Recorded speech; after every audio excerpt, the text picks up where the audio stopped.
लेकिन आज जलसे का माहौल हमने जो बिगाड़ दिया है, इसको कॉमेडी और साहब सिर्फ अपनी सलाहियत का धौंस जमाने के लिए, अल्फाज और जुमले से खेलने के लिए जो मंच मैंने बना दिया है, उसका रिजल्ट ये निकला कि आज लोग कहते हैं कि तुमसे अच्छी कॉमेडी वो दूसरा शख्स कहता है। अगर कॉमेडी कहना है तो तुमको क्यों बुलाएंगे, बंबई से किसी कॉमेडियन को बुला लेंगे। इतने बड़े बड़े मेहमानों को आपने बुला लिया है कि रात छोटी हो जाएगी। मुमताज भाई की जबरदस्त नात खानी आपने समात की और शायर बारगाह आला हजरत असद इकबाल साहब की मौजूदगी है स्टेज पर, ताकि आप लोग मुतमईन रहें कि सिर्फ पोस्टर में नाम नहीं है बल्कि उनका सरापा वजूद यहाँ तशरीफ ले आया है। जलसे में उतने लोग नहीं होते हैं जितने उलमा कराम आज आपके स्टेज पर हैं। एक आलिम दीन अगर किसी गांव में कदम रख दें तो बहुत दिनों तक रहमतों की बारिश होती है, और जहां 100 उलमा कराम आ जाएं तो कितने दिनों तक रहमतों की बारिश हो। अल्लाह तबारक व तआला इस जलसे को कबूल फरमाए। बस थोड़ी देर सब्र करके, बगैर उकताहट और बगैर इस्तराब और बेचैनी के बस गुफ्तगू इस फ़कीर की समाअत करें ताकि जलसे का मकसद पूरा हो जाए। नात खानी में भी एक पैगाम होता है, लोगों को आका अलैहिस्सलाम से करीब करने का एक ज़ूद असर नुस्खा है कि नात पाक के ज़रिए लोगों के इश्क की खेती को हरी भरी किया जाए। अगरचे नात इखलास के साथ पढ़ें तो नात पाक पढ़ने के बाद आंखें भीग जाती हैं, दिल इश्क रसूल से लबरेज हो जाता है। मैंने एक हाजी साहब को बिल्कुल जवानी में अपने बाल बच्चों समेत हज के लिए जाते हुए देखा और ये कहते हुए सुना कि जब से मैंने नात पाक सुननी शुरू की थी, मुझको मदीने पाक की हाजिरी का एक जुनून चढ़ गया। लोग उम्रा के लिए रमज़ान में लाखों की तादाद में नहीं बल्कि करोड़ के करीब या करोड़ से शायद जाते हैं। उनमें अक्सर उशाक हिंदुस्तान, पाकिस्तान, बांग्लादेश जो पुराना कदीम हिंदुस्तान है, उस हिंदुस्तान के लोग वहाँ जाते हैं। नौजवानों की बढ़ती हुई तादाद सिर्फ नाते पाक और दीनी जलसों से करीब होने की वजह से उन्हें मदीने पाक की हाजिरी का शौक पैदा हो रहा है। मेरा गांव बहुत बड़ा गांव नहीं है, 2-3 हज़ार की आबादी, लेकिन हर साल हाजियों का काफिला जाता है मदीने। और गरीब गरीब लोग जिसके पास बहुत आलीशान बंगला नहीं है, एक 100 एकड़ ज़मीन नहीं है, लेकिन जब मैं अपने वालिदैन के साथ हरमैन तैयबैन की हाजिरी के लिए गया, फिर दूसरी दफ़ा अपनी बीवी और अपने भाई के साथ गया, इस तरह से गांव के मालदारों और गरीबों के दिलों में एक शौक पैदा हुआ कि मुझे भी मदीना जाना है। अब साहब, एक गांव में एक हाजी नहीं मिलते हैं, मगर दर्जनों हाजी मेरे गांव में, गरीब किस्म के लोग। एक शौक पैदा होता है किसी को देखकर। तो ये जलसे जुलूस एक रस्मी तौर पर एक इंजॉय करने का जरिया नहीं है, बल्कि नौजवान नस्ल के दिलों में रसूल पाक की मोहब्बत पैदा करने का एक ज़बरदस्त प्लेटफॉर्म है। इस जलसे के बहाने उलमा कराम के चेहरों का दीदार नसीब हो जाता है। इस जलसे के बहाने बहुत सारे डाउट्स और बहुत सारे कन्फ्यूज़न दूर होते हैं। मैंने दुबई के अपने एक अकीदतमंद को कहते हुए सुना कि जब दुनिया की मोहब्बत छा जाती है दिमाग पे कि मुझको भी बंगला चाहिए, मुझको भी गाड़ी चाहिए, मुझको भी दूसरे के मुकाबले में ज़्यादा दौलत चाहिए, नमाज और सजदे में लज्जतें थोड़ी सी कम हो जाती हैं, तो मैं आपकी एक तकरीर मैंने सेव करके रखा है, मैं उसको सुन लेता हूँ, वो तमाम दुनियावी मोहब्बत का खुमार उतर जाता है। दुबई जैसे मुल्क में रहने वाला अकीदतमंद, इस तरीके से जो लोग सजदे की लज्जतें नहीं महसूस करते थे, आज नमाज पंजगाना के पाबंद हो गए इसी जलसे की बरकत से, इसी खिताब की बरकत से। इस जलसे को हल्के में मत लें आप। यह एक प्लेटफॉर्म है जहां से दीन सिखाया जाता है। यह एक प्लेटफॉर्म है जहां से इस्लाम के उसूल और ज़ाब्ते की अहमियत बताई जाती है। यह प्लेटफॉर्म है जहां से आपको बताया जाता है कि इस्लाम कभी न खतरे में था, न आज है, और इंशाअल्लाह न क़यामत तक रहेगा। आज मुसलमान मायूसियत के शिकार है, डिप्रेशन के शिकार है, एक एंग्जाइटी है उसके चेहरे पर। हमारा मुस्तकबिल कैसा होगा, हमारा फ्यूचर कैसा होगा। इस जलसे के माध्यम से आपको बताया जाता है कि आप फिक्रमंद नहीं हो मुस्तकबिल के बारे में। आप कुरान शरीफ की आयतों को गौर से पढ़ें और गौर से सुने कि अल्लाह रब्बुल इज्जत क्या कहता है। अल्लाह कहता है, युरीदून लियुत्फिउ नूरल्लाहि बिअफ़वाहिहिम वल्लाहु मुतिम्मु नूरी। अल्लाह जो सारी कायनात का खालिक, जो बंदों के गुरूर को तोड़ने के लिए एक छोटा सा कीड़ा कोरोना का भेजता है और दुनिया के करोड़ों लोगों के गुरूर को चकनाचूर कर देता है। खाता पीता शहर वीराने में तब्दील हो जाता है। शहर की सारी चहल पहल मांद पड़ जाती है। आपको तजर्बा होगा कि अभी आज से 5 साल पहले न जाने कहां कहां किस किस तरह से इस्लाम मुखालिफ प्लान बन रहे थे। चाइना अलग इस्लामी तहरीक के खिलाफ प्लान बना रहा था। अमेरिका के लोग किस किस तरह से इस्लाम दुश्मनी का मुजाहरा कर रहे थे। हिंदुस्तान में न जाने हिजाब और सरों की टोपियों से कुछ शरपसंद अनासिर को क्या दुश्मनी थी। एक अजीब सा माहौल दुनिया में हो गया था। अल्लाह तबारक व तआला आसमान से 10,000 फरिश्तों को नहीं जमीन पे उतारा। अल्लाह तबारक व तआला जलजला भेजकर लोगों को जमीन में नहीं धंसाया, बल्कि एक छोटा सा कीड़ा भेज दिया।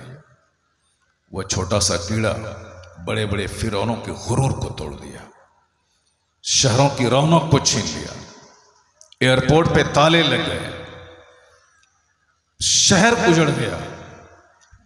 साइंसदान जो जमीन पे चलने वाले को आसमान पे उड़ाने का आला हवाई जहाज की इजाद की, उनके दिमाग में यह बात नहीं आ रही थी कि इस छोटे से कीड़े से होने वाले मर्ज का इलाज क्या किया जाए, और आज तक उसका इलाज दरियाफ्त नहीं कर पाए। यानी पढ़े लिखे दानिश्वर गूंगे और बहरे हो गए। लोग इस मर्ज से बचने के लिए सिर्फ आइसोलेट होने को एक तदबीर उन्होंने दुनिया वालों के सामने रखी। क्या मतलब? अल्लाह ने बंदों के गुरूर को तोड़ के बता दिया कि ए मेरे बंदे, तुम्हारे चाहने से सब कुछ नहीं होता है, वही होता है जो मंजूरी खुदा होता है। अल्लाह ने गुरूर तोड़ दिया, जबानें उसकी बंद हो गई। इसलिए वही खुदा जो वक्फे वक्फे से अजाब नाजिल करके लोगों को बताता है कि तुम मेरे पैदा किए हुए हो, तुम खुद से नहीं पैदा हुए हो, और तुम्हारी पैदाइश बड़ी कमजोर है। अल्लाह ने तुम्हारी पैदाइश बड़ी कमजोर रखी है। लोग सोचते नहीं, गौर नहीं करते हैं। इसलिए थोड़ी सी दौलत मिली मगरूर हो गए, थोड़ी सी शोहरत मिली मगरूर हो गए, छोटा सा घर बनाया अपने आप को फिरौन समझने लगे। एक गर्मी है लोगों के दिमाग में। अभी मैं जब क़यामगाह से आ रहा था तो जो साहब मुझको ला रहे थे, उन्होंने लोगों से कहा कि हट जाओ, गाड़ी को जाने दो, हमारे खास मेहमान जा रहे हैं, जिसके लिए हमने जलसा सजाया है वो मेहमान जा रहे हैं। उन्होंने हाथ से इशारा किया कि रास्ता खाली करो। वो समझ गया कि हमको हाथ दिखला रहा है। वो आंख दिखाने लगा कि तुमने मुझको हाथ दिखलाया है। ये तो इस बंदे ने बहुत सब्र किया, वरना 2-4 तमाचा उसके चेहरे पे लगा देता है। सबको गर्मी है, गर्मी, अजीब सी गर्मी। अल्लाह ताला उस गर्मी को कब तोड़ता है? जब बंदा वेंटिलेशन पे चला जाता है, जब ऑक्सीजन की कमी होती है, जब वह चारों शाने चित होता है, तब अल्लाह ताला उसके गुरूर को तोड़कर बता देता है कि सेहत भी मैं देने वाला हूं और बीमारी भी मैं देने वाला हूं। गुरूर तो सबका अल्लाह तोड़ देता है, लेकिन बंदा थोड़ी सी नेमत पाने के बाद मगरूर हो जाता है। अब जरा देखिए कुरान शरीफ में अल्लाह तबारक व तआला बंदों की सच्चाई को बयान करते हुए क्या कहता है? अल्लाह कहता है फलियंजुरिल इंसानु मिम्मा खुलिक़ मिन माइन दाफिक़ यख़रुजु मिन बैनि सुल्बि वत्तराइब इन्नहु अला रज्इही लक़ादिर। A man should consider in his creation. आदमी को सोचना चाहिए। अल्लाह ने ब्रेन सोचने के लिए दिया है, हाथ हरकत करने के लिए दिया है, पांव चलने के लिए दिया है। अगर पांव से बंदा नहीं चले तो 1 दर्जन खतरनाक बीमारी हो जाएगी। जैसे आजकल शुगर के मरीज को डॉक्टर मशवरा देते हैं कि दवाई जो खाते हो खाओ, लेकिन इस दवाई में अगर ज्यादा फायदा देखना चाहते हो तो तुम 1 घंटा मॉर्निंग वॉक किया करो। लोग अपने घर में बैठे रहते हैं, खाए और सोए, नतीजे में खतरनाक बीमारी ने सबको अपनी चपेट में ले लिया। 105 केजी के लोग हो गए। ये पांव अल्लाह ने हरकत के लिए दिया है। लोगों ने इस पांव को हरकत देना छोड़ दिया तो अब 1 दर्जन बीमारी का सामना कर रहे हैं। अल्लाह ने ये पेट दिया है ताकि इसमें एक मशीन लगाई है, ताकि लोग खाए तो दाना पच के वहां से एक तरफ ब्लड बने, एक तरफ स्टूल बने, एक तरफ यूरिन बने। एक सिस्टम है, अगर यूरिन बनना बंद हो जाए तो बंदा तड़प तड़प के मर जाएगा। अगर ब्लड बनना बंद हो जाए तो बंदा तड़प तड़प के मर जाएगा। तो ब्लड बनना यह हमारी जरूरत है।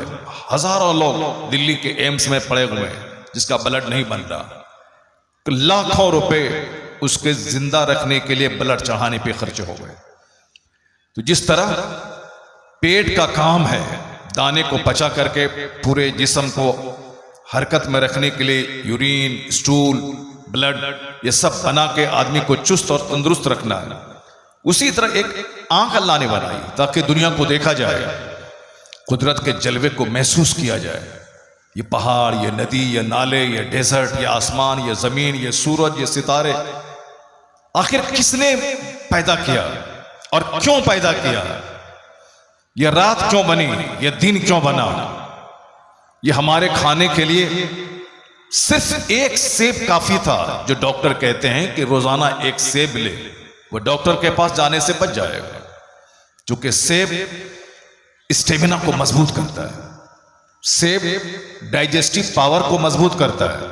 शुगर वाला, हार्ट वाला, बीपी वाला, जो भी मर्ज है सबके लिए सेब मुफीद है। 1 सेब भी काफी था, लेकिन अल्लाह ने सेब ही नहीं दिया, अल्लाह ने संतरा पैदा किया। अनार, जो रोजाना 1 अनार खाए वह बीमारी से दूर रहेगा।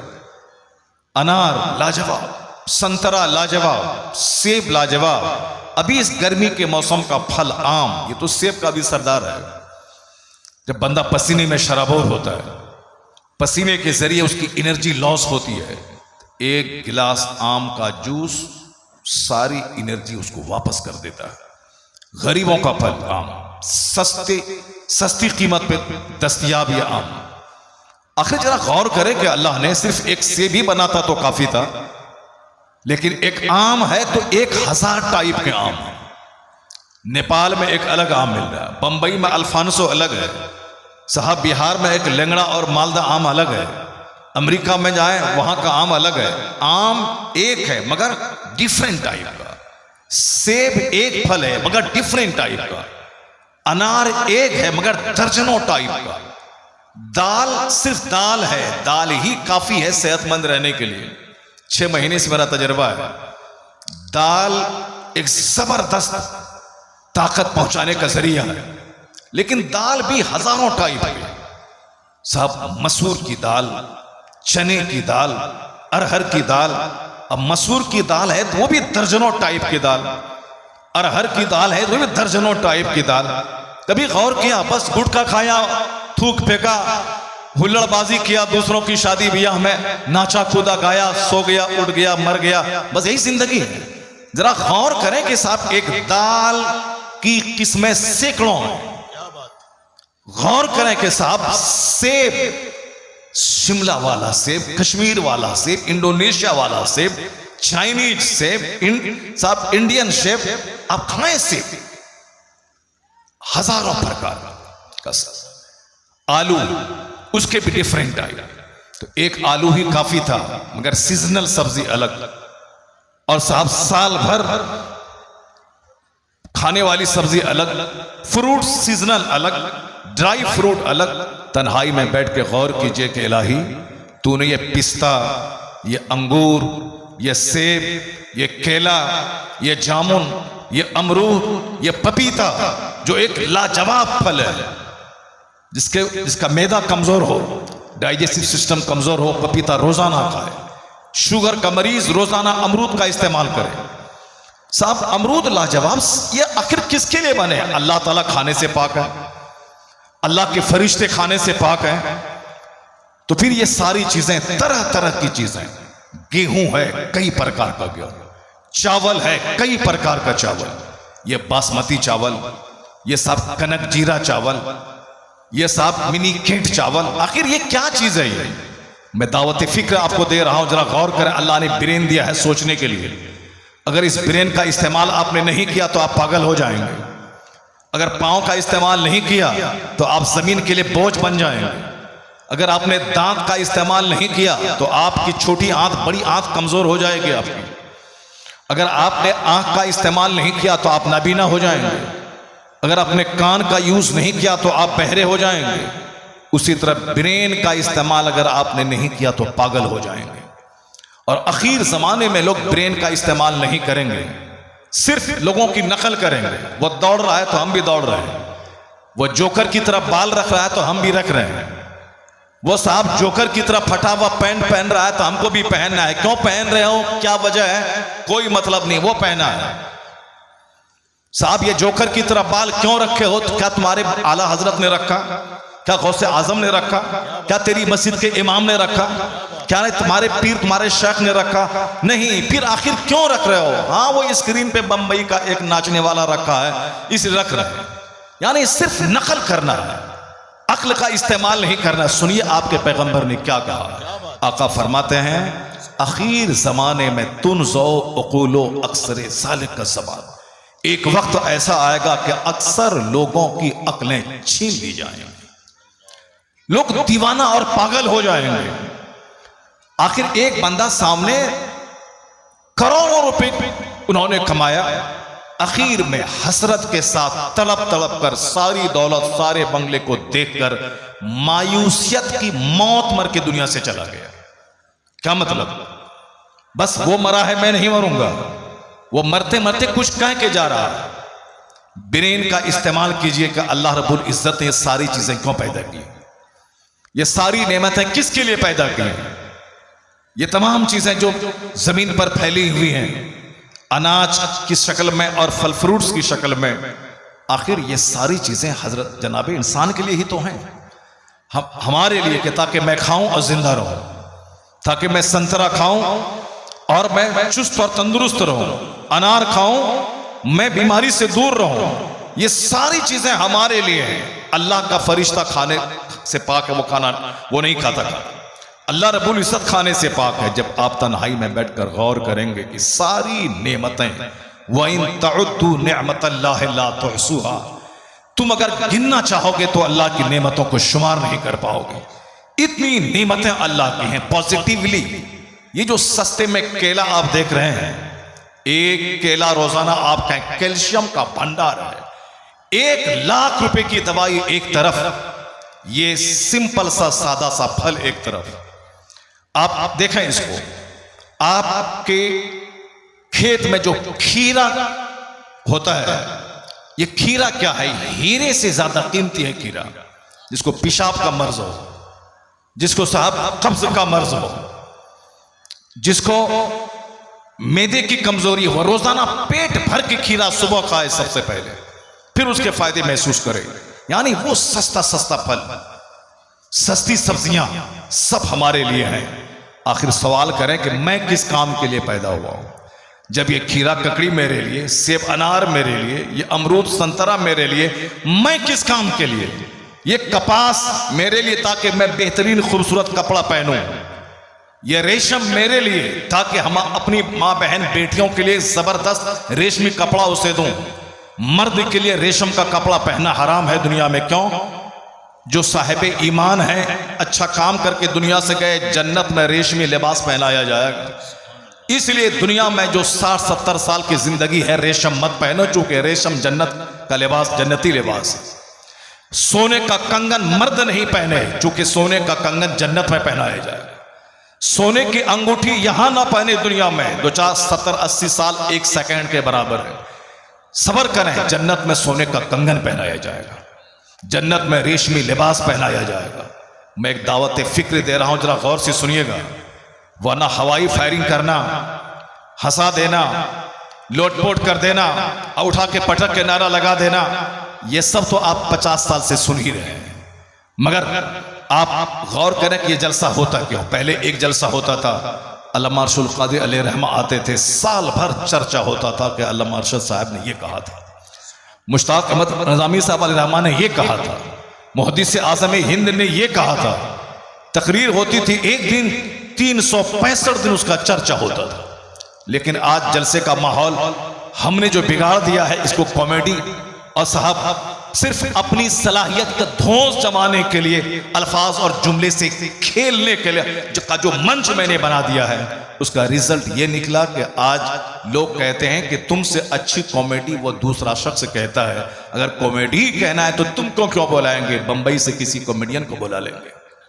इसका मतलब ये निकला, ये कॉमेडी की महफिल नहीं है, ये महफिल है जिसमें आंख से सूखी आंख से आंसू के कतरे निकल जाए। ये महफिल है जहां से आदमी का मुर्दा ज़मीर जिंदा हो जाए। ये महफिल है जहां दुनिया की मोहब्बत का नशा उतार के जन्नत की मोहब्बत का नशा चढ़ा दिया जाए। ये मोहब्बत रसूल पैदा करने की महफिल है, खौफ खुदा और खशियत इलाही दिल में डालने की महफिल है। ये कुरान और हदीस सुनाने की महफिल है। अल्लाह की बात सबसे मजबूत बात, उससे बेहतर बात किसकी हो सकती है? अल्लाह के बाद सबसे मजबूत बात मुस्तफ़ा जाने रहमत की, उससे ज्यादा मजबूत बात किसकी हो सकती है? लेकिन जब से मैंने कुरान हदीस सुनना छोड़ दिया, यह जलसा हंसने और खेलने का एक स्रोत, एक जरिया हो गया। और फिर हमारे नौजवान बच्चे आते हैं, आए, बस उनके ज़ौक़ का सामान होना चाहिए। उनके ज़ौक़ के खिलाफ कुछ हुआ, वो फौरन उठाएंगे और भाग जाएंगे। ये ब्रेन दिया अल्लाह ने सोचने के लिए, तन्हाई में बैठ के सोचें। यह सूरज की रोशनी मेरे लिए है ताकि मैं इस रोशनी में काम करूं। आंख रहे, सूरज की रोशनी ना रहे तो नहीं देख पाएंगे। सूरज की रोशनी रहे, आंख न रहे तो भी देख नहीं पाएंगे। इसका मतलब देखने के लिए दुनिया को सूरज की रोशनी भी चाहिए और आंख की बीनाई भी चाहिए। 50% ये बीनाई, 50% सूरज, तब दुनिया को देख पाएंगे आप। अल्लाह ने सूरज का एक बहुत बड़ा रोशनी का भंडार दिया हमारे लिए। रात नींद के लिए बनाई अल्लाह ने मेरे लिए। मौसम की तब्दीली, सिर्फ गर्मी का मौसम रहता तो बंदे का जीना मुश्किल हो जाता, या सिर्फ जाड़े का मौसम होता तो जीना मुश्किल हो जाता, या सिर्फ बरसात का मौसम होता तो जीना मुश्किल हो जाता। बंदे की तबीयत इख्तलाफ पसंद है, बंदे की तबीयत तब्दीली पसंद है, यानी इसको खाना भी बदल बदल कर चाहिए, इसको मौसम भी बदल बदल कर चाहिए, इसको कपड़ा भी बदल बदल कर चाहिए। तो अल्लाह ने हमारा ख्याल करते हुए मेरे बंदे आराम से रहें, इसलिए मौसम को बदल बदल के दिया। कभी बारिश का मजा, कभी गर्मी का मजा, कभी सर्दी का मजा, कभी रात की नींद का मजा, कभी दिन के उजाले का मजा।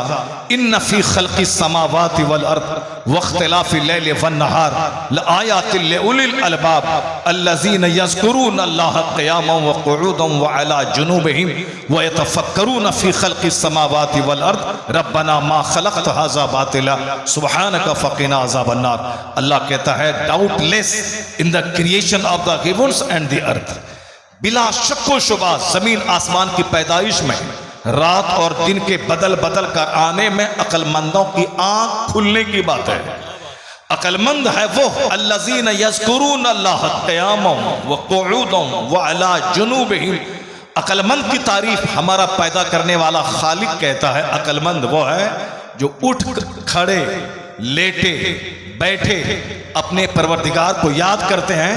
व यतफक्करून फी खल्क़ि समावाति वल अर्द and they reflect in the creation of the heavens and the earth. वो जमीन आसमान की पैदाइश में गौर व फिक्र करते हैं कि जमीन और आसमान, ये आसमान का शामियाना क्यों बना, यह जमीन पानी के ऊपर में कैसे खड़ी है, जमीन के नीचे है पानी समंदर, समंदर के ऊपर में यह जमीन, इस जमीन को करार देने के लिए पहाड़ का पिलर, वह कौन है जो इतना जबरदस्त इंतजाम किया है। दिल्ली में बैठकर फिल्म में चंद गाने लिखकर 2 पैसे कमाने वाला वो खुदा के वजूद का इनकार कर रहा है। मैं आपसे कहता हूं, बंदा थोड़ा सा ब्रेन लगा है, वह कौन है जिसने पहाड़ का पिलर दे के जमीन को हिलने से बचाया है। वह कौन है जो आसमान को बगैर खंबे के मेरे सर पे खड़ा किया है। वह कौन है जो हमारे पीने के लिए समंदर के खारा पानी को आसमान पे ले जाके मीठा बना के गिराता है। वह कौन है जो मेरी आंखों की ठंडक, पानी के एक कतरे से मेरी औलाद की शक्ल में मेरी आंखों को ठंडक पहुंचाता है। वह कौन है जिसने मौसम को बदल बदल कर मेरे जीने का सामान किया है। अगर वह बंदा गौर करेगा, यह ना बोलेगा कि खुदा है या नहीं है, वह बोलेगा जर्रा जर्रा बता रहा है कि दुनिया का खालिक अल्लाह है, मालिक अल्लाह। सुभान अल्लाह, नारे तकबीर, जोर से बोले नारे रिसालत। सुभान अल्लाह, सुभान अल्लाह, सुभान। मैं कहना चाहता हूं, ब्रेन अल्लाह ने दिया है सोचने के लिए, इस दिमाग का इस्तेमाल करें, इस दिमाग से काम लें। जिस वक्त आप सोचेंगे ये सारी नेमतें हमारे लिए हैं, मैं किस काम के लिए पैदा हुआ हूं, एक आवाज अंदर से आएगी, नेमतें सारी तुम्हारे लिए, तुम्हारी पेशानी का सजदा नेमत देने वाले खुदा के लिए। तो मस्जिदें वीरान नहीं होंगे, जलसा नहीं उजड़ेगा, खानकाहें नहीं उजड़ेंगे, आपस में लोग इख्तलाफ नहीं करेंगे, सब सजदा करेंगे, सब खुदाए वाहिद की इबादत करेंगे। और जब इबादत करेंगे तो छोटी छोटी बातों की तरफ ध्यान ही नहीं जाएगा। जो नमाज नहीं पढ़ेंगे वही बोलेंगे कि मेरे पीर का चेहरा खूबसूरत है और तुम्हारे पीर का चेहरा काला है, इसलिए मेरा पीर तेरे पीर से बेहतर है। वरना जो खालिक की मार्फत का नूर हासिल कर लेगा, वो तो बंदों के चेहरे में खुदा की कुदरत के जलवे को महसूस करेगा, इसको नफरत का इशू नहीं बनाएगा। वो तो जिस चीज पे नजर डालेगा वहां से खुदा का खौफ उसके दिल में पैदा हो जाएगा।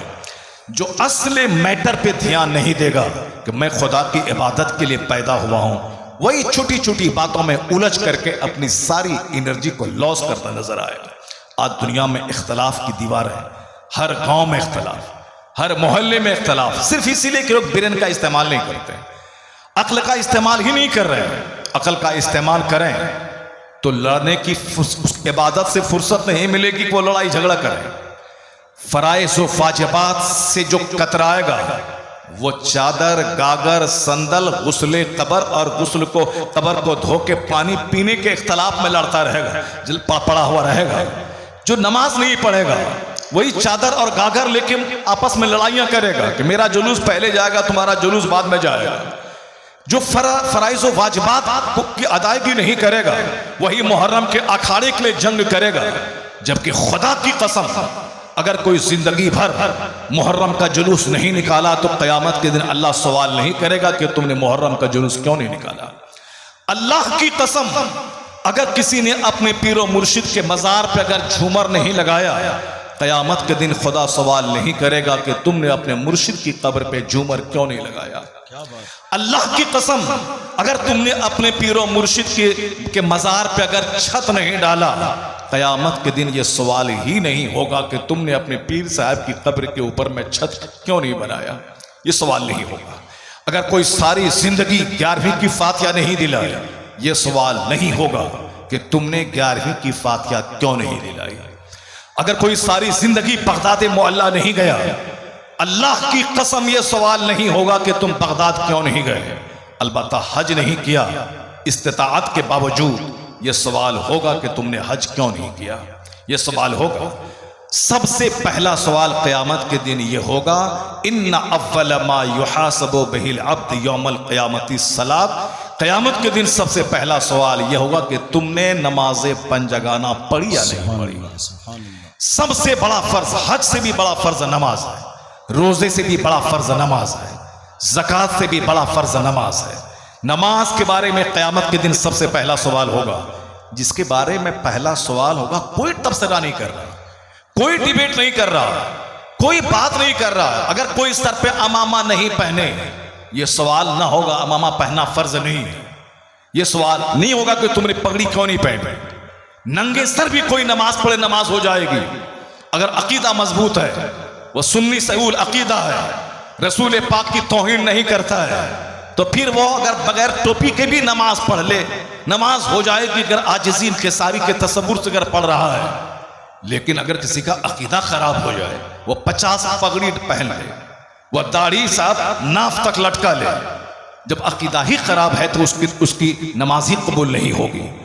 मगर जोर टोपी और अमामा पे है, और जो फर्ज है उसको तर्क किए हुए हैं। जोर दाढ़ी पे है, मगर जो फर्ज है, फर्ज आजम है, उसके ताल्लुक से ला ताल्लुकी है। मसहब अजमेर जाना है हर महीने की 6 तारीख को। क्यों जाना है? इसलिए जाना है ताकि गरीब नवाज के आस्थाने से बेटा मिलता है, वहां जाने से बेटी मिलती है, वहां जाने से साहब दौलतें मिलती हैं। फला आदमी हर महीने की छठी को अजमेर गया तो उनके पास 2 मशीन थी, वह 100 मशीन बना लिया। उनके पास एक घर था, 50 घर हो गया। यानी वो सलील सी दुनिया को हासिल करने के लिए अजमेर मोहल्ला का सफर करता है। जबकि अजमेर में जिसकी कब्र है वो पैदा हुए थे ईरान में। ईरान छोड़ के उन्होंने दर्जनों ममालिक का सफर किया। पहले हाफिज, कारी, आलिम, मुफ्ती बने, फिर 30 साल तक अपने मुर्शिद उस्मान हारूनी का बिस्तर ढोया। उसके बाद हरमैन तैयबैन का सफर करके आका अलैहिस्सलाम का इशारा पाकर हिंदुस्तान का सिलेक्शन किया, हिंदुस्तान की जमीन को अपना मस्कन और मुस्तकर बनाया। और फिर यहां उन्होंने जमीन नहीं खरीदी, मकान नहीं बनाया, अपने तमाम ख्वाहिशात को पांव के नीचे दफन कर दिया। अच्छा खाना, अच्छा पहनना, अच्छा घर बनाना, सारी ख्वाहिशात को पांव के नीचे दफन कर दिया और एक पेड़ के नीचे रहकर वो खिदमत की इस्लाम की कि जाते जाते 90 लाख मुशरिकों को साहिब ईमान बना दिया। आज 800 साल गुजर गए, उनकी कब्र को देखने के लिए दुनिया भर से लोग आते हैं। उस मुजाहिद की कब्र देख लें जो अपना वतन अजीज ईरान छोड़ के हिंदुस्तान में मुस्तफ़ा के दिन की तबलीग के लिए आ गए। अपना वतन छोड़ा, रात की नींद कुर्बान की, दिन का चैन गारत किया, अपने बाल बच्चों के जमीन और मकान के वाले फ्यूचर की फिक्र नहीं की। फ्यूचर वो फ्यूचर है, अगर मैं अपने बच्चे के डीएम बनने की फिक्र करूं, वो डीएम बन भी जाए तो 60 साल के बाद वो बंदा रिटायर कर जाएगा। उसके बाद 70-80 साल में मौत का इंतजार करके मर जाएगा, कब्र में जाके सड़ जाएगा। लेकिन मरने के बाद जहां जाएगा वहां का एक दिन 50,000 साल के बराबर है। असल वो जिंदगी है वहां की जहां सदा रह रहे हैं, जहां का एक दिन दुनियावी काउंटिंग के हिसाब से 50,000 साल का एक दिन होगा। असल में बाप वही है जो अपने बच्चों के उस फ्यूचर की फिक्र करे कि मेरा बच्चा आग में न जले, मेरा बच्चा जहन्नमी न हो। डीएम नहीं भी बनेगा तो भी दुनिया में भूखा नहीं मरेगा, इंजीनियर नहीं भी बनेगा तो भी दुनिया में भूखा नहीं मरेगा, एक मजदूर भी भूखा नहीं मरता, सब खा लेते हैं। इसलिए सबसे बड़ा दुश्मन है वह बाप अपनी औलाद का जिसने इंजीनियरिंग का रास्ता दिखाया मगर जन्नत का रास्ता नहीं दिखाया, जिसने उसे मेडिकल साइंस का रास्ता दिखाया मगर नमाज, रोज़े, हज, ज़कात का रास्ता नहीं दिखाया, जिसने अपने बाल बच्चों की दुनिया का फ्यूचर सजाने के लिए नमाजें छोड़ दी। रमजान में साफ कायदे से उन्होंने जी भर के तिलावत नहीं की, उन्होंने रमजान के रोजे तक छोड़ डाला, जुमा की नमाज तक किया ताकि बाल बच्चों को छोटा सा घर बना के दे दें, बाल बच्चों को छोटी सी जमीन खरीद के दे दें ताकि मेरे मरने के बाद मेरे बच्चे दूसरों के सामने भीख नहीं मांगे, मैं चाहे जहन्नम ही में जाके जल जाऊं, 50,000 साल तक जहन्नम में जलूं मगर मेरा बच्चा चैन से खाए। ये कौन सी सोच है? जरा देखिए मुस्तफ़ा क्या कहते हैं। आका अलैहिस्सलाम फरमाते हैं मिन शर्रि नास मंज़िलतन यौमल क़यामा अज़हबा आखिरतहु बेदुनिया गैरिही। आका फरमाते हैं क़यामत के दिन मर्तबा के एतबार से सबसे बुरा आदमी वह होगा जो दूसरों की दुनिया सजाने के लिए अपनी आखिरत को बर्बाद कर दिया होगा। सबसे बदतरीन आदमी वो होगा जो दूसरों की दुनिया सजाने के लिए अपनी आखिरत को तबाह व बर्बाद कर दिया होगा। अक्लमंद वो है जो बाल बच्चों के फ्यूचर की फिक्र करे मगर अपना ईमान बचा के, जो अपनी बीवी को अच्छा खिलाए पिलाए पहनाए मगर अपनी नमाज बचा के, जो अपने बाल बच्चों को जमीन और मकान भी दे मगर अपनी नमाज अपना ईमान बचा के, अपना अकीदा बचा के, अपना ईमान लुटा के दूसरों की फिक्र करना, उससे बड़ा बदनसीब, उससे बड़ा अनफॉर्चुनेट कोई नहीं होगा। अक्लमंदी का तकाजा है कि पहले अपनी फिक्र करे, अपने ईमान की, अपने दीन की, अपनी नमाज की, अपने रोजे हज व ज़कात की, फिर उसके बाद वो अपने बाल बच्चों के वो मुस्तकबिल जो मरने के बाद जो खरबों साल थे उसको जन्नत दिला दे, उसकी फिक्र करे कि मेरा बेटा जन्नती बनेगा ना बने। हुजूर फरमाते हैं कि अपने बच्चे को हुक्म दे, जब तेरा बच्चा 7 साल का हो नमाज का आदेश दे, जब तेरे बच्चे 10 साल के हो जाए उसे मार के नमाजी बना, और जब नमाजी हो जाए उसका बिस्तर अलग कर दे, और जब बच्चा जवान हो जाए उसको शादी दिला दे। अब हुजूर ने बिल्कुल वाज़ेह तौर पर एक जीने का शानदार ज़ाब्ता दिया है, जब बच्चा जवान हो उसे शादी दिला दे। आज बच्चा जवान हुआ 18 साल में, उसकी शादी हो रही 38 साल में, यानी 20 साल लेट से शादी हो रही है। इस बीच में चाहे वह इग़लामबाजी करे, इस बीच में चाहे वह मुश्तज़नी करे, इस बीच में चाहे वह ज़िना करे, चाहे तवाइफ के कोटे पे जाए या काठमांडू के में होटल बाजी करे, वह सब चलेगा मगर शादी होगी कब? जब बच्चे को नौकरी मिल जाएगी। शादी होगी कब? जब बच्चे का अपना घर हो जाए। सब कुछ लुटा के, जवानी लुटा के घर बनाया तो क्या हुआ? अपनी इज्जत लुटा के शादी की तो क्या शादी की? आदमी अक्लमंद वही है जो अपने जिस्म को दागदार नहीं बनाए, जो अपनी आंख को दागदार नहीं बनाए, जो अपनी शर्मगाह को दागदार नहीं बनाए, जो अपने हाथ को दागदार नहीं बनाए, वरना दागदार औरत, दागदार मर्द या दोनों मिलकर जो एक तीसरा वजूद दुनिया को देंगे वो महा दागदार वजूद होगा। आखिर जमाने में समाज में शरीरों की तादाद बढ़ेगी, समाज में लुच्चों लफंगों की तादाद बढ़ेगी, माँ बाप की छाती पर बैठकर माँ बाप को मारने वाले बच्चों की तादाद बढ़ेगी। 1 करोड़ तावीज आप लटका दें अपने बच्चे के सीने में, जिसकी बुनियाद टेढ़ी है वह बच्चा कभी दुरुस्त नहीं होगा। आम का पेड़ लगाने के बाद उसमें 1 लाख तावीज डालने से सेब नहीं निकलेगा, बल्कि जैसे जो दरख्त है वही फल निकलेगा, जो पौधा है उससे उसी तरह की फसलें पैदा होंगी। आपने नहीं जाना, अकल आंख खोल के देखिए, जब माँ रात भर सजदा करती थी और दिन भर बाप जिहाद करता था, रात को सजदा करता था, तब बेटा किस कदर दुनिया में एक तारीख रचने वाला पैदा हुआ। बाप थे मौला अली, रात भर सजदा दिन भर जिहाद। माँ थी फातिमा ज़हरा, दिन भर बच्चों की खिदमत, फराइज़ व वाजिबात की अदायगी, और रात इशा के बाद नफल के लिए खड़ी हुई। एक सजदे में सुबह हो रही है। जब माँ इसी लाजवाब थी तब बच्चा तारीख रचने वाला हसन और हुसैन की शक्ल में पैदा हुआ। ये कानून है, जब माँ रात भर सजदा करने वाली और बाप दिन भर जिहाद करने वाला अगर एहतियात के खिलाफ कभी पानी पे बहते हुए एक फल को खा लिया जो हराम नहीं था, एहतियात के खिलाफ था, तकवा के खिलाफ था, मगर दिमाग में एक फिक्र आई, अगर क़यामत के दिन सवाल हुआ मैं इसका क्या जवाब दूंगा, तो इस दाग को धोने के लिए पता लगाकर बाग पहुंचकर बाग के रखवाले मालिक से माफी मांगता है। बाग के मालिक ने कहा 10 साल नौकरी कर तब माफ करूंगा। छोटा सा वो जुर्म ही नहीं था शरीयत की निगाह में, एहतियात के खिलाफ, तकवा के खिलाफ, मगर इस दाग को धोने के लिए 10 साल की नौकरी। अब माफ कर दो बाबा। बोला एक शर्त और है, लूली लंगड़ी अपाहिज गोंगी बेटी से तुमको ब्याह करना होगा।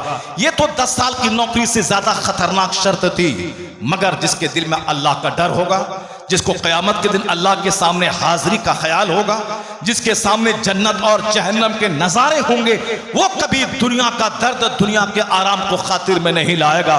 उस नौजवान को फिक्र थी कि ये लूली लंगड़ी अपाहिज गोंगी बीवी ये दुनिया की मुसीबत है, अगर मेरे गुनाहों की जुर्म की माफी इसी शर्त पे ठहरी तो दुनिया की मुसीबत को गले लगा लूं ताकि खुदा की बारगाह में बेदाग होकर मैं चला जाऊं। ये इस्लामी सोच, ये इस्लामी फिक्र है। हम लोगों ने सिर्फ हलवा खाना चाहा है, हम लोगों ने सिर्फ मालिदा खाना शुरू किया है, हम लोगों ने सिर्फ मलाई खाना शुरू किया है अपने बुजुर्गों के नाम की मलाई, बुजुर्गों के नाम का मालिदा, सस्ता काम। बुजुर्गों के मजार पे जाके धन दौलत मांगने वाली बातें हमने शुरू की है। बुजुर्गों के मजार की चादर वहां जाके मुराद का धागा बांधना हमने शुरू किया है। जरा देखें कान खोल कर हुजूर ने क्या कहा था। आका फरमाते हैं मैंने कब्रों की जियारत से तुझको रोका था, मगर अब मैं कहता हूं फजूरूहा, जियारत करो। क्यों? फइन्नहा तुज़हिदु फिद दुनिया व तुज़क्किरुल आखिरा, इसलिए कि कब्रों की जियारत से आखिरत याद आएगी, दुनिया की चाहत घटेगी। हुजूर ने दुनिया की चाहत घटाने के लिए कब्रों की हाजिरी का परमिशन दिया, और हमने कब्रों पे सिर्फ दुनिया की हवस मिटाने के लिए दुनिया मांगने का उसको एक जरिया बना दिया।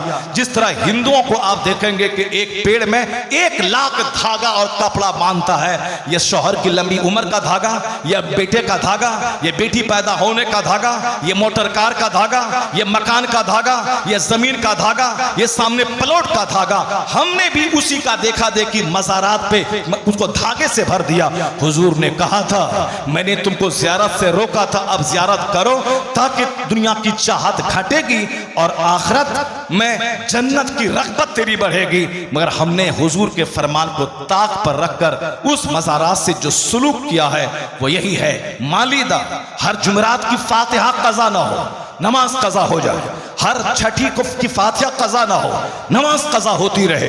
मुहर्रम का खिचड़ा कज़ा ना हो, नमाज कज़ा होती रहे। मैंने कहा जिंदगी भर मुहर्रम का खिचड़ा अगर तुमने नहीं बनाया, अल्लाह की कसम क़यामत में सवाल नहीं होगा, मगर फजर छोड़ी तो सवाल होगा, ज़ोहर तर्क की तो सवाल होगा, असर मगरिब इशा की नमाज छोड़ा तो क़यामत के दिन सवाल होगा कि तुमने नमाज क्यों छोड़ी। जिसका सवाल होना है उसके ताल्लुक से गफलत है, और जिसके बारे में सवाल ही नहीं होना है सारी एनर्जी उसके लिए झोंक देना है। यह अक्ल का इस्तेमाल नहीं है, यह सिर्फ नकल करना, दूसरों का मुंह देखना है। जो अक्ल का इस्तेमाल करेगा वो यही सोचेगा कि मैं जिसके नाम से अपने आप को मंसूब करते हुए कादरी कहलाता हूं, उनका कैरेक्टर कैसा है। उन्होंने लूली लंगड़ी अपाहिज लड़की से निकाह करने को कबूल कर लिया ताकि खुदा की बारगाह में दागदार होकर नहीं जाऊं। लेकिन मालूम है जो खुदा से सौदा करता है वो खसारे में नहीं रहता है। यह सौदा चूंकि खुदा से किया गया था कि अल्लाह के लिए लूली लंगड़ी अपाहिज गूंगी औरत से निकाह करने को तैयार हुए। जो खुदा से सौदा करता है वो खसारे में नहीं रहता। नहीं सुनी आपने, एक बुजुर्ग अपने घर में मेहमान के आने पर खुश होते थे, कर्ज लेकर मेहमान नवाजी करते थे। उसकी दुनियादार बीवी उनको बार बार टोका करती थी कि तुम सारी जायदाद बेच डालोगे एक मेहमान की मेहमान नवाजी करने की खातिर। मगर इन्होंने कहा कि मैं अच्छा काम करता हूं।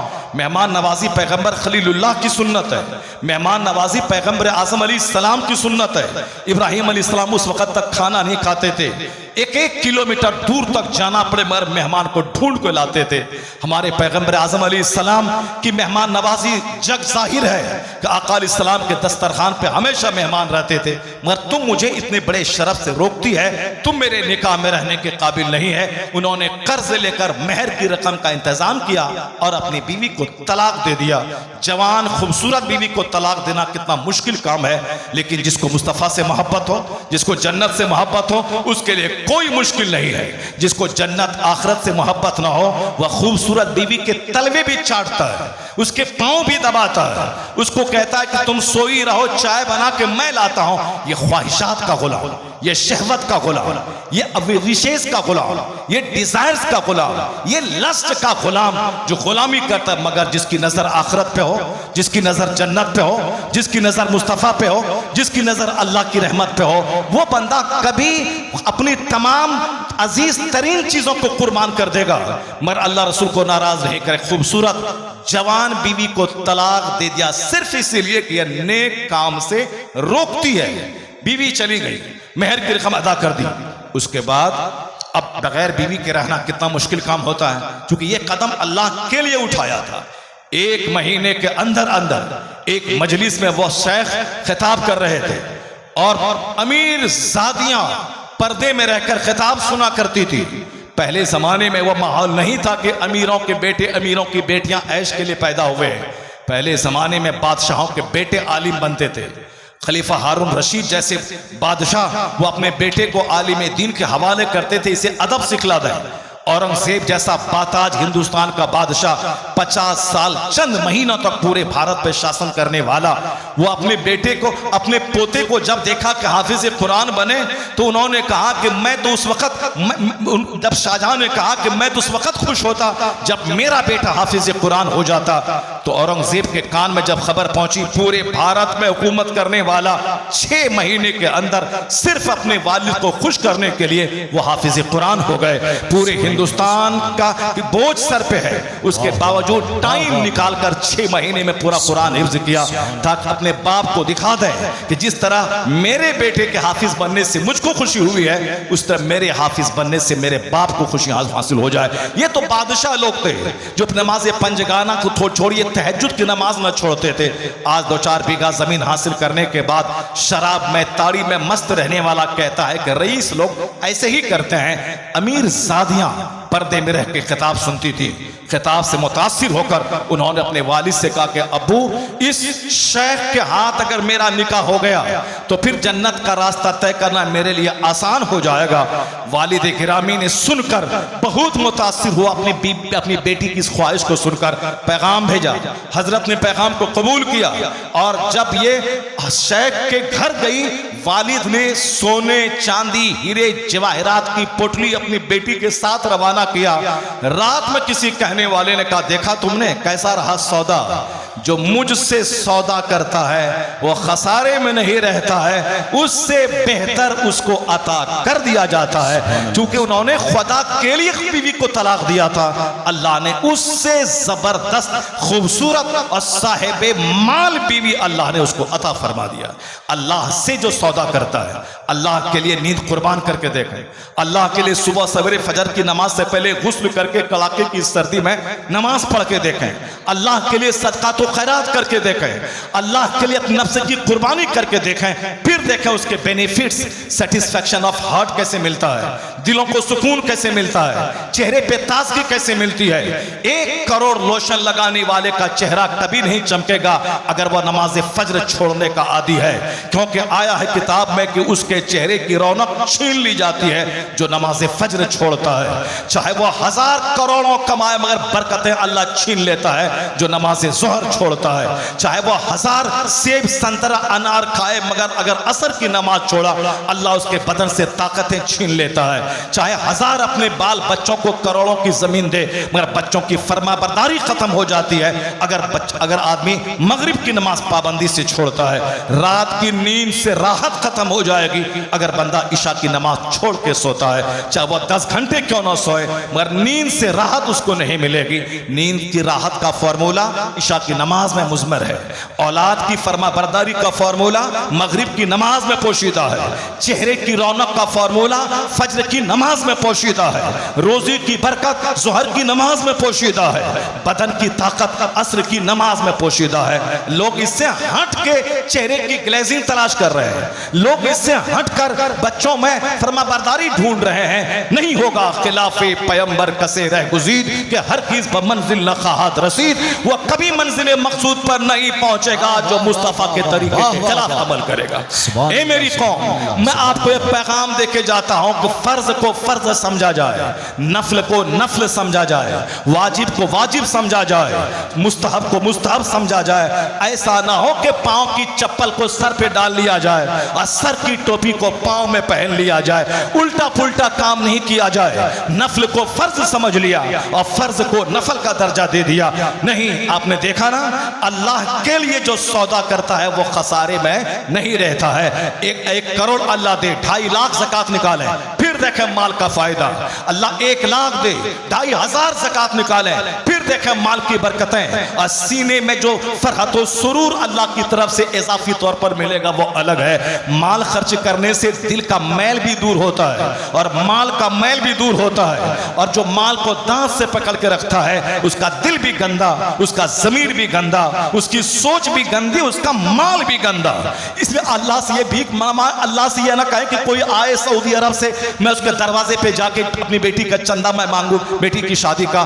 नहीं, अल्लाह से से भीख मांगे, इलाही मुझे 2 करोड़ दे दे ताकि मैं 5 लाख ज़कात निकालूं, मुझे 4 करोड़ दे दे ताकि मैं 10 लाख ज़कात निकालूं, और कई 100 गरीबों के चूल्हे में आग सुलगे। जैसी नीयत होगी अल्लाह उसी हिसाब से नवाजेगा। आप कहें अल्लाह मुझे दौलत दे तो मैं 1 करोड़ की मस्जिद तामीर कर दूं, अल्लाह मुझे दौलत दे तो मैं 1 लाख लोगों को जाड़े में कंबल बांट दूं। नीयत आप पॉजिटिव रखें, फिर देखें अल्लाह कैसे देता है। उसने खुदा की खातिर अपनी खूबसूरत और जवान बीवी को तलाक दिया था, अल्लाह ने उससे बेहतर बीवी, माल वाली, हुस्न वाली उसको अता फरमाया। अल्लाह से सौदा करने वाला खसारे में नहीं रहता। चूंकि उस नौजवान ने लूली, लंगड़ी, अपाहिज, गोंगी औरत से निकाह अल्लाह के लिए किया था, अल्लाह ने हुस्नो जमाल की मुजस्समा बनाकर आखिरत में नहीं दुनिया ही में बेहतरीन बदला यह दिया कि हुस्नो जमाल